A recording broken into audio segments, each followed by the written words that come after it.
अपना जिस्म खोल खोल के, एक दूसरे पे धक्का दे रही है, मजाक कर रही है, एक दूसरे की गलत जगह पे हाथ डाल रही है। इशारा समझ रहे होगे मेरा? और बहुत गलत हरकतें कर। तारीखी वर्क रख रहा हूं, एक किला ना किसी से फतह नहीं हो रहा था, बतेरी कौमों ने जोर लगा दिया। अब हजरत खालिद बिन वलीद कुछ नौजवानों को लेकर के और इस्लामी झंडा लिया।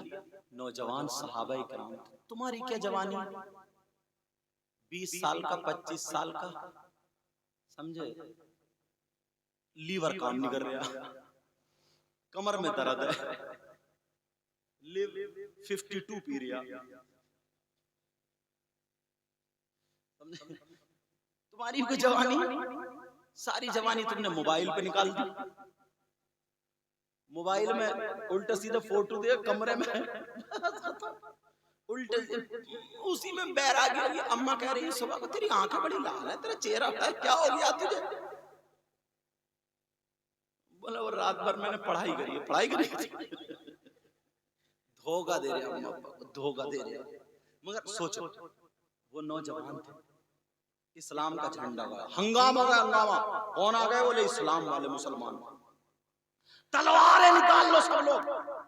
खालिद बिन वलीद जैसा, और वो लोग यार जवान थे, जवान शेर थे, अपनी माँ के शेर थे, शेर। तलवारें चमचमा रही थी उनकी भी। उनके पादरियों ने, पादरी बोलते हैं बड़े बड़े मौलानाओं को, उनके जैसे अपने मुफ्ती होते हैं ना, ऐसे उनके 6 लोग आए, सबको रोक दिया। नहीं नहीं नहीं, तुम्हारी हिम्मत नहीं है मुसलमानों से लड़ लो, ईमान वाले हैं, ये बच्चे पेश कर दें, जान पेश कर दें, मगर दीन और इस्लाम को आगे रखते। फिर बोले हम बात करेंगे इनसे, हम पहचानेंगे। ये 6 लोग गए बात करने। कहा तुम्हारा सिपह सालार कौन है? कहा कोई नहीं, हम सब मजदूर हैं, हम सिपाही हैं दीन। फिर भी कोई खालिद बिन वलीद की तरफ इशारा कर दिया, अच्छा ये? कहा सुनो तुम ईमान वाले हो, मुसलमानों? कहा जी। कहा हम तुमसे लड़ना नहीं चाहते। वो लोग मगर ये मत समझियो हम बुज़दिल हैं, हम लड़ने में इतने हैं कि तलवारें अगर निकाल ले तो खाना पीना भूल जाते हैं। खालिद बिन वलीद मुस्कुरा के बोले हमने तो घुट्टी में ही ये पिया, हम भी हटने वाले नहीं, मगर तुम मुसलमान हो तो हम तुमसे लड़ने वाले नहीं। हम किला तुम्हारे हवाले करते मगर शर्तें हैं थोड़ी। बोले क्या? बोले एक शर्त ये है, सुबह जब सूरज निकल आए तो आप हमारे इस किले के दरवाजे से उस किले तक घोड़ों से उतर के पैदल चले जाना, और फिर उस किले से निकल के हमारी जो बाजार है, मार्केट है, उस बाजार में होके यहाँ तक आ जाना। तुम तो ईमान वाले हो, अगर तुम्हारा किसी का ईमान ना फिसले, तुम अपने रास्ते से ना हटो तो किला तुम्हारे हवाले, वरना हमारा, हम मार देंगे तुमको। खालिद बिन वलीद बोले ठीक है चलो ऐसे ही कर लो। वो चले गए। इन्होंने आपस में मशवरा किया, बोले यार ये तो बहुत लड़ने वाले, इतनी जल्दी तो किला नहीं दे देते, मामला क्या? कुछ लोग बोले ये साजिश कर रहे हैं, किले में हमें घेर के मार देंगे। तो खालिद बिन वलीद बोले हमने भी अपनी माँ का दूध पिया और नबी का दुरूद हमारी घुट्टी में, अब हम भी तलवार चलाने में कम नहीं है। देखा जाएगा, बच गए तो गाजी है वरना शहीद। हम तो कफन सर से बांध के चलते हैं और तू SMS लेके चल लिया। कफन बांध के चलते हैं। रात भर इन्होंने इबादत की, दुआ की, फजर की नमाज पढ़ी। फजर की नमाज के बाद खालिद बिन वलीद ने तकरीर की, कहा सुनो जवानों। कहा जी। कहा पहला घोड़ा मेरा किले के अंदर दाखिल, मेरे पीछे तुम सब लोग किले के अंदर दाखिल कर देना। 4-5 लोग इधर नजर रखियो, कुछ इधर, कुछ आगे, कुछ पीछे, तलवारें हाथों में ले लेना, जहां से भी अगर तीर आ जाए टूट पड़ना, दिखा देना नबी के गुलाम होते क्या। इनको दिखा देंगे ताकत क्या होती है, इन्हें दिखा देंगे तलवारें चलती कैसे। हमारी तलवारें भी जंग आलूद नहीं। ठीक है। खालिद बिन वलीद और ये सब लोग फजर की नमाज के बाद इन्होंने तिलावत की और ये सब तकरीर की। करने के बाद वुजू बनाया। वुजू बनाने के बाद अल्लाह का नाम लेकर अल्लाह अकबर, घोड़े पे चढ़ तलवार निकाली, अल्लाह अकबर अल्लाह अकबर कह के वहां पे पहुंचे किले के खेत पे। खालिद बिन वलीद ने घोड़े को रोक कर बिस्मिल्लाह पढ़कर खींच के, और जब घोड़े को ढील दिए और घोड़े ने मारी पलाच पार किले के अंदर, दरवाजा खोला, सारे आगे नबी के गुलाम, बेटा नबी के गुलाम आ गए। खालिद बिन वलीद ने घोड़े की रस्सी ऊपर, सब ने तलवार, चल रहे थे शेरों की तरह, और तू चल रहा कमर टेढ़ी है, टेढ़ी यूं, गाल गले में पटके, गाल में गड्ढे पड़े, आंखें तैर रही हैं, बाल खड़े जैसे सेई के कांटे, कूलों पे गोश्त नहीं है, पैंट निकली जा रही, और उचक्का ऐसे झांक रहा, तेरी मेरी बहन बेटियों को शर्म कर, इसको जवानी कहेंगे? वो जवान थे, हीरो थे, हीरो, इस्लाम के हीरो थे, हीरो। तलवारें निकाल शाने हिलाते हुए जा रहे थे कि किधरी से जरा नेज़े की आवाज आ जाए, तलवार आ जाए, खून थे उनके चेहरे सुर्ख थे। कोई बच्चा नहीं था किले में, न तलवार न नेज़ा, कोई नहीं आया। इस किले के गेट से उस किले तक पहुंच गए। खालिद बिन वलीद बोले कोई नहीं। खालिद बिन वलीद ने मोर्चा घेर लिया, कहा यहीं किले के गेट पर खड़े रहना, और मैं अब मार्केट का जायजा लेके आता हूं। जब तक मैं आ ना जाऊं तब तक तुम ये मोर्चा मत छोड़ना, और अगर अल्लाह अकबर की आवाज, नारे तकबीर की आवाज आ जाए तो तलवार फिर चलाना, गाजर मूली की काटते हुए आ जाना, गाजर मूली की तरह काटते हुए आ जाना, लेकिन जब तक मेरी आवाज ना है, मैं ना हूं, तुम्हें यहां से नहीं हिलना, ये मोर्चा नहीं छोड़ना। बोले ठीक। कितना कहना मानते थे।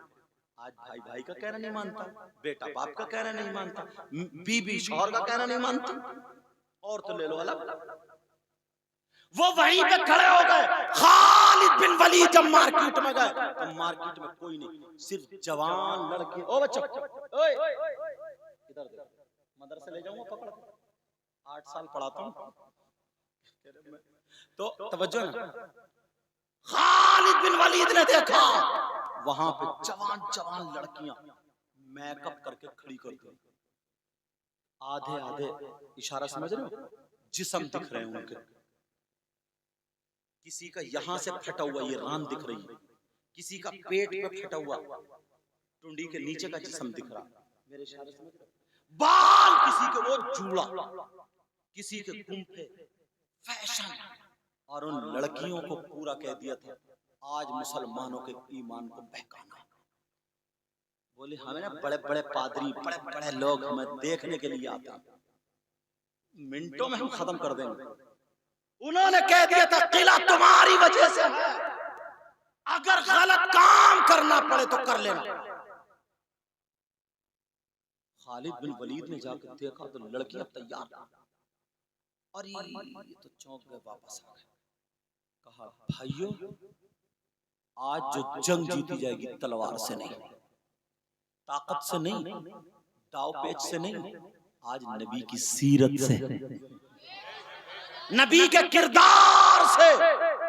आज बता देना नबी का गुलाम क्या होता है, क्या मतलब, ऐसे ऐसे मामला। चलो तुम्हारे आगे फुसफुसे घूम रहे, फुसफुसे। वो लोग 4-4 बीबी रखने वाले थे, 3-3 बीबी, उनके जिस्म में ताकत थी, वो जवान थे, उन्हें कितना जोश हो। तेरे पास क्या जोश है?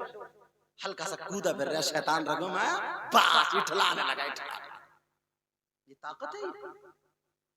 वो खजूर खाते थे, बकरी का दूध पीते थे, सत्तू खाते थे, जौ की रोटी खाते थे। तू अगर मक्का का आटा खा ले, पकड़े फिर पेट, अम्मी अम्मी। अब अम्मी कह रही हजरत पढ़ के फूंक दो मेरे बेटे का, लीवर ठीक नहीं है, लीवर लीवर वो 20-25 साल में तेरा लीवर। मगर ये नौजवान जिनकी जवानी छलक रही थी, आए चेहरे थे उनके, नूरानियत, रूहानियत सारी टपक। कहा ठीक है, हम नबी के गुलाम हैं। तू कैसा नबी का गुलाम? हुसैन पाक के जलसे में, महफिल में, जुलूस में अगर जा रहा, तेरी नजर उन लड़कियों पे पड़ रही, वहीं पे ज्यादा कूद रहे हो तुम। करबला में जा रहे तो उधर घूमता फिर रहा गधों की तरह, जिधर औरतें घूम रही कि कोई टकरा जाए, किसी से बात मिल जाए, बस अफेयर शुरू। मगर सुनो, वो नौजवान खालिद बिन वलीद ने तलवार हाथ में ले ली, चले दुरूद शरीफ पढ़ते, नीचे को नजरें, नौजवान खूबसूरत, सारे सहाबा नबी के गुलाम पीछे पीछे कदम पे कदम रख रहे हैं। लड़कियों ने देखा, सीटियां मारना शुरू कर दी, बाल हिलाना शुरू कर दिए, लड़कियों ने अपना जिस्म हिलाना शुरू कर दिया, ताली बजाना शुरू कर दी। जिन्हें इतनी लिफ्ट मिले, मौका मिला, और जिनके पास जोश भी हो, चलो ताकत नहीं है तो फौका दो कदम, जिनके पास सारी चीजें, मगर सबसे ऊपर इश्क था, इश्क नबी। आला हजरत ने कहा था, आला हजरत ने कहा था, ए इश्क तेरे सदके जलने से छुटे सस्ते, जो आग बुझा देगी वो आग लगाई।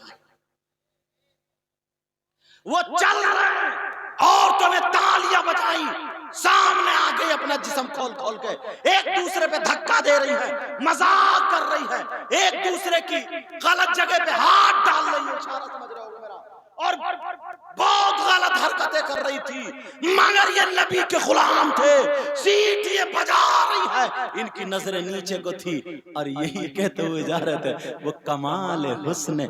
आला हजरत ने उसकी तर्जमानी की, कहीं सोचो ये शेर तो वक्त आई नहीं, समझे, मफहूम तर्जमानी कर आला हजरत ने, वो कमाल हुस्न हुजूर है कि गुमान नक्श जहां नहीं, यही फूल खार से दूर है, यही शम्मा है कि धुआं नहीं, समझे। जा रहे, नबी का हुस्न उनकी नजरों में था, नबी का किरदार उनकी नजरों में था, नबी का अखलाक उनकी रगों में था। अल्लाह अल्लाह जा रहे हैं, वो औरतें ताली बजाती रह गई, मगर किसी ने ऐसे तिरछी नजर तक से नहीं देखा, तवज्जो नहीं डाली। होगा कोई होगा, हमारे नबी से ज्यादा खूबसूरत थोड़ी है, अरे होगा कोई होगा, हम उस इस्लाम के चाहने वाले हैं जहां गैर औरत की तरफ को देखना जायज नहीं है, हम वो मुसलमान हैं, दुनिया वालों को दिखा देंगे। वो मुसलमानों के बच्चों सुनो, वो नौजवान जा रहे हैं, जब निकल गए हाथ से वहां पहुंचे, वो लड़कियां बोली, वो जाने वालों मुसलमानों, तुमने तो नहीं देखा मगर हमने देख लिया, ये बताओ दुनिया में क्या हमसे भी ज्यादा खूबसूरत है? तो उन्होंने जवाब दिया था नजरें नीचे करके, अरे हम उस नबी के आशिक हैं जिसके दरवाजे पर सूरज और चांद खूबसूरती की भीख मांगा करते हैं, हम उस नबी के गुलाम हैं जिनकी चौखट पे खूबसूरती दम तोड़ती है। अरे तुम क्या चीज हो, हमारी नजरों में कुछ नहीं हो, हम उस जाने जाना के गुलाम हैं जो अल्लाह के बाद सबसे अफजल व आला है, सबसे आला व आला हमारा नबी, सबसे वाला व आला हमारा नबी। कर्नो बदली रसूलों की होती रही, पर न बदले न बदला हमारा नबी। सब चमक वाले उजलों में चमका किए, अंधे शीशों में चमका हमारा नबी। जब इतना कहा तुम तो हमारे गिरवीदा नहीं हुए, मगर हम जरूर हो गए हैं। जिस नबी का कलमा तुम पढ़ते हो, हमें भी उसी नबी का कलमा पढ़ा दो, ताकि हमारे इस्लाम में औरतों के जिस्म से खिलवाड़ नहीं, इज्जत की जाती है, इज्जत का हमें भी उसी नबी का पता बता दो, उसी नबी का कलमा पढ़ा दो, जहां बेवाओं की इज्जत की जाती है, जहां औरतों की इज्जत की जाती है, जहां किसी का कोई सहारा ना हो उसको सीने से लगाया जाता है। औरतों ने अपना जिस्म ढका था और कलमा पढ़ लिया था। ये थे नबी के गुलाम, ये थे इस्लाम के शहजादे, ये थे पक्के सच्चे सिपाही जिनके किरदार से लोग कलमा पढ़ते हुए नजर आ।